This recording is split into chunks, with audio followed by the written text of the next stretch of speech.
Verbascum Densiflorum. Cowboy toilet paper, you guys. And what's kind of crazy, this is a biennial plant. So I have 2 plants here. Next year, this hopefully, cross our fingers so that this doesn't freeze. This is hardy to zone 3 to 8. So this is not native. This is not common mullein. So this is a follow-up update of where it is in the garden from when I started it from seed earlier this year. And in that video, I talk about how I actually, in the Baker Creek, they call it common mullein. But this is technically known as dense mullein. So again, it's not native. Next year it'll get this huge towering spike. So hopefully the frost doesn't kill it, but I feel like if it's zone hardy to 3, I'll give you an update next year for sure. So it's really nice. This plant has a lot of mucilage, and so there have been scientific studies on mullein, some of them inconclusive. There are ecological benefits. It's a pioneer plant, really good for pollinators once it starts flowering.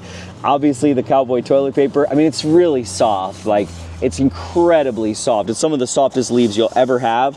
This year, I think what I'm gonna do is I'm gonna actually cut this mullein down. I'm going to try it in tea. Mucilage is effective against coughing, apparently, in some ways. I don't know what the percentage of mucilage is in this plant, but it has historically been used medicinally for a lot of purposes.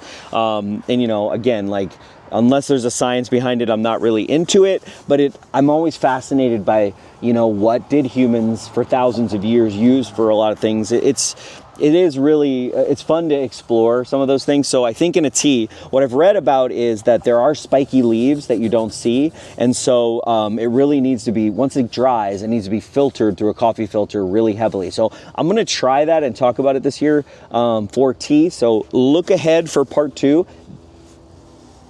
Verbascum densiflorum. Verbascum densiflora. Dense mullein. Mulleins are cool. And I can't wait till it flowers and it spikes with the yellow spikes. It's going to be really nice here in the back of the garden with all this other tall ironweed and Helianthus maximilian.